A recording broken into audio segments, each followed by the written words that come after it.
Hello everyone, today we will see how to play to the Wild Hunt expansion for The Witcher Old World.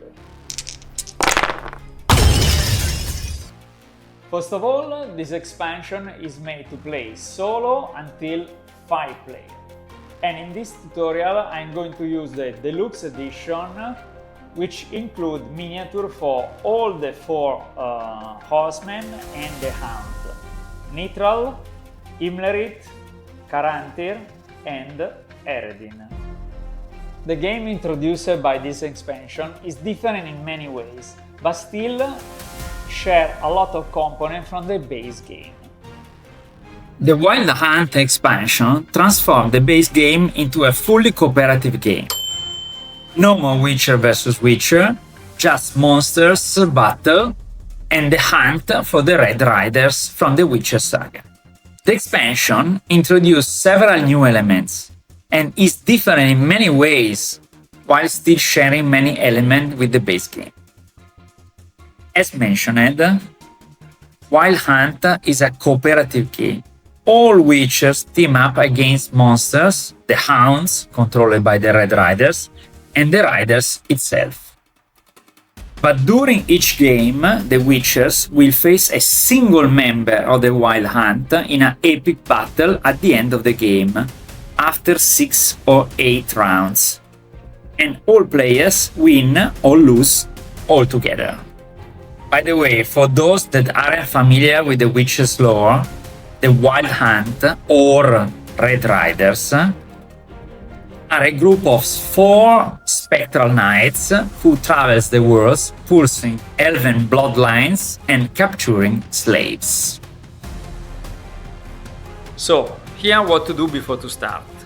Pick the right round tracking board according to the number of players and place the tracking token on the 1 spot in the top left corner. Second, the exploration deck consists in 3 to 4 stage 1 cards and 3 stage 2 cards. It depends on the number of players.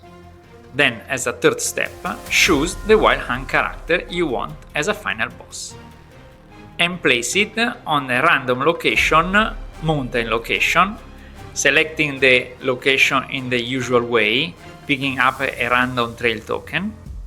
Then, as a fourth step, it's time to select the difficulty of the game. This will impact in many ways your game. Anyway, by looking at this 4-level difficulty matrix and knowing the number of players, you determine how many and what level monsters are on the board at the start of the game, and how many shields token the Wild Hunt character has. Fifth step, place the monster in a random location. Usual procedure also here. Sixth step, and last, place the Witcher on their starting location. Each player draw 5 cards to their hand and place 3 gold on their player board. Now you are ready to go. By the way, I'm not forgetting, all the other components produced by this expansion will be covered in a minute. In this game, the round tracking board is in charge. Players and monsters are activated and can only perform their action when the round tracking board allows them to. During phase 1, players travel, complete quests and perform location action, as in the base game, using cards to move and gold to purchase talent and gamble. They also fight any hounds they encounter. The key difference from the base game is that the player can alternate their action as they please, and if they are in the same location, can team up against the hound, and also exchange potion, golds and trail tokens. Fighting hounds is an important aspect of the game, because the presence of a hound in a location has several negative effects. They block the action of the location they are in and grant an extra life pool card to the monster in the same or adjacent location. This specific last special effect is also listed at the bottom of each Wild Hunt character card. So, a monster surrounded by 2 hounds and 1 Wild Hunt character sees its life point increased by 3 cards. Phase 2 begins when all players decide to end Phase 1, or they simply completed all their action and movement. Phase 2 is the monster fight and exploration phase. Players who are in the location of the monster and wish to combat them, they can start the combat. If more than one player is in the same location with a monster, they can decide to join forces. However, only one player will actually fight the monster, but other witchers can help reducing the monster life pool before the fight begins. I will explain later how the 3 combat types change in this expansion. For now, I only focus on how the 4 phases of the game develop. Phase 2 ends with the drawing of an exploration card that affects all the players simultaneously. Phase 3 follows the standard rules of the game, with the exception that players can take their turns in any order, allowing them to cooperate and acquire new cards strategically. Phase 4. This is a new phase of the game, not present in the base game. Phase 4 is divided in 2 parts. First, new hounds and/or monster spawn on the map. Then, the wild hunt character moves up to 2 locations towards a randomly chosen witcher. So let's see it. When a new hound spawns, it is placed in the same location the wild hunt character. If in that location there is already a hound, the new hound will be placed in an adjacent location, chosen by the players. New monsters are spawned with the usual procedure, with the only exception that only 3 monsters should be present in the same time on the board. If the 4th monster is supposed to spawn, instead add a shield to the wild hunt. Add as many shields as the double of the level of the monster that's supposed to appear. When the wild hunt character moves towards a witcher, randomly choose which witcher will be the one being chased.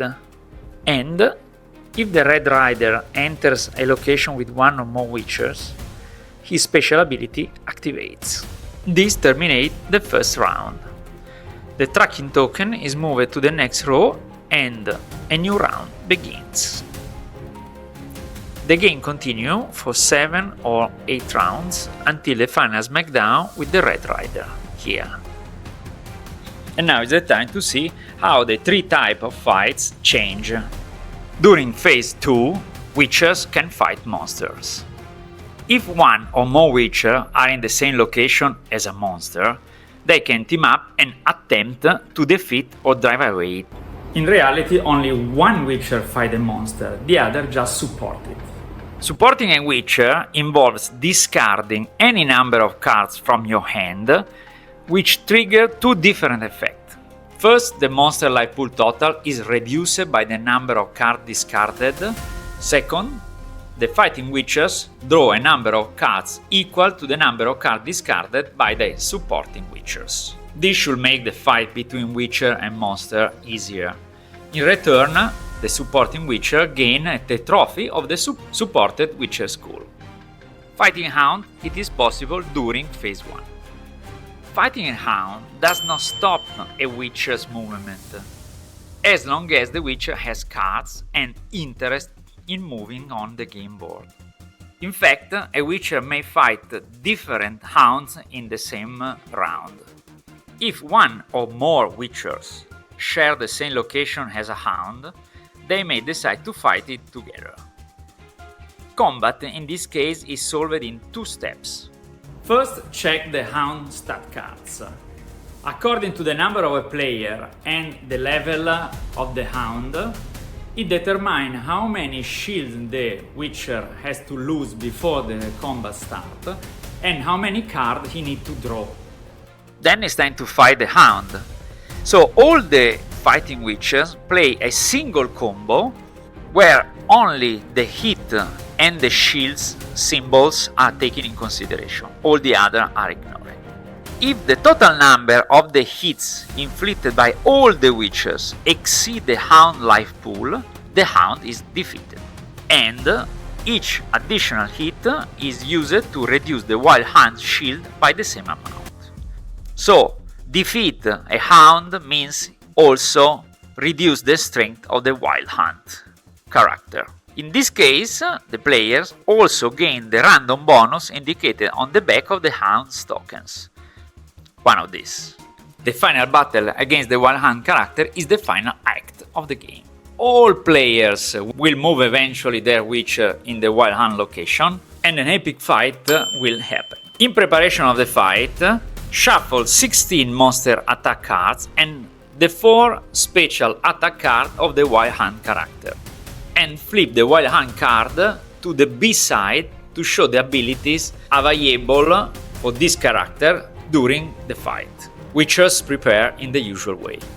At this point, the combat begins. All witchers already present at the wild hunt location attack first. Then those who weren't arrive, effectively losing a combat round. And then is the turn of the wild hunt, which attack back.